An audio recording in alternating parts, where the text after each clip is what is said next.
آپ کے علم میں ہے پاکستان میں پچھلے دنوں ایک واقعہ ہوا، ایک یونیورسٹی کے اندر ایک بچی نے ایک لڑکے کو شادی کے لیے پروپوز کیا، اس پر ایک نئی بحث اٹھی۔ میں چاہتا ہوں ذرا دونوں زاویوں سے میں آپ سے پوچھوں۔ پہلے تو یہ بتائیے گا کہ یہ جو اطلاقی معاملات ہوتے ہیں اس پر مجھے آپ کو بطور عالم، بطور طالب علم کے کیا یہ حق پہنچتا ہے کہ ہم تبصرہ کریں، لوگوں کی پرائیویٹ لائف کے اوپر کوئی فتویٰ لگائیں، کوئی رائے دیں؟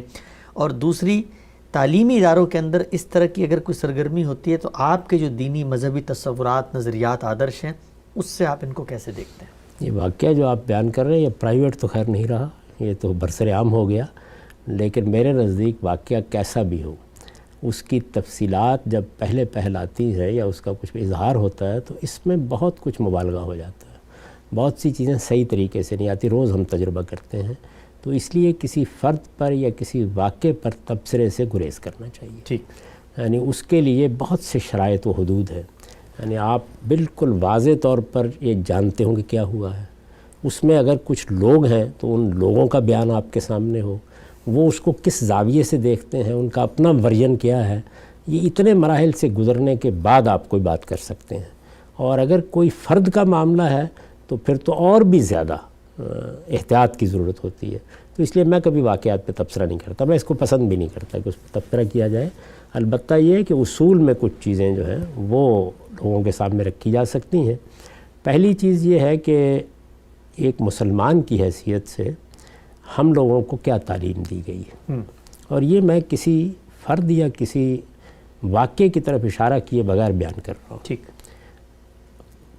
فرد کی حیثیت سے ہمیں جو مسلمان کی حیثیت سے جو تعلیم دی گئی ہے اس میں ایک بہت بڑی اہم چیز جو اصل میں محض گناہ ثواب کی طرح کی چیز نہیں ہے محض، بلکہ انسانیت کے بقا کا اس پر انحصار ہے، وہ یہ کہ جنسی معاملات کو ہمارے دین میں میاں بیوی کے تعلق تک اور میاں بیوی کے تعلق میں بھی بعض حدود کے ساتھ مقید کر دیا گیا ہے۔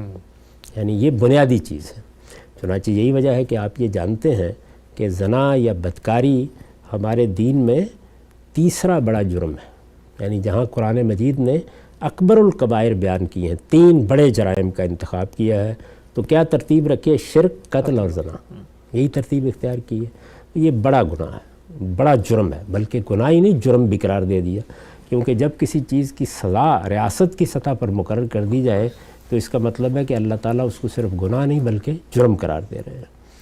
اس کے بعد اس کا معاملہ چونکہ ایسا ہے کہ اس کی طرف انسان کی فطری رغبت بھی ہے، یا کہ یہ جبلی رغبت ہے اور بڑی غیر معمولی ہے، اور ایک خاص طرح کے ہیجان میں انسان مبتلا ہو جاتا ہے، عمر کے بعض حصوں میں اور بھی، تو اس لیے فرمایا کہ لا تقربوا الزنا، اس کے قریب بھی نہ جاؤ۔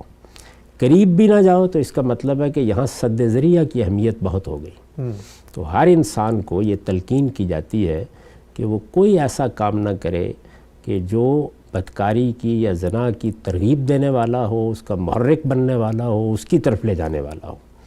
مذہب کا اپروچ یہاں سے ہے، ٹھیک، اور وہ اس میں اس فرد کو مخاطب کرے گا، مرد ہے، عورت ہے، اس سے یہ کہے گا کہ تم اگر اللہ کو ماننے والے ہو تو تمہارا پروردگار تمہاری زندگی کو اس معاملے میں یعنی جنسی معاملات میں ایسے پاکیزہ دیکھنا چاہتا ہے، تمہارے اندر اس طرح کی عفت کا احساس پیدا کرنا چاہتا ہے، اور اس میں تمہیں ہر اس چیز سے بچنا ہے کہ جو اس چیز کی طرف کسی بھی درجے میں لے جانے کا باعث بنے۔ ٹھیک، اب کسی بھی درجے میں لے جانے کا باعث بنے، اس کا فیصلہ ظاہر ہے کہ افراد کرتے ہیں، یا کسی نے توجہ دلا دی، یا کسی عزیز نے بتا دیا، یا اس طرح کچھ ہوا، تو مذہب تو اپنا اپروچ یہاں سے رکھے گا، یعنی وہ اس فرد کو خطاب کرے گا، فرد کو بتائے گا کیا چیز غلط ہے، اور فرد ہی جب پوچھے گا تو اس کو یہ تعلیم بھی دے گا کہ اس کا طریقہ یہ نہیں ہے، جیسے کہ حضور نے کتنی خوبصورتی سے بتایا کہ جانور کسی چراگاہ کے اگر کناروں پر چریں گے تو اندیشہ ہے نا کسی دوسرے کی چراگاہ میں منہ مار دیں گے،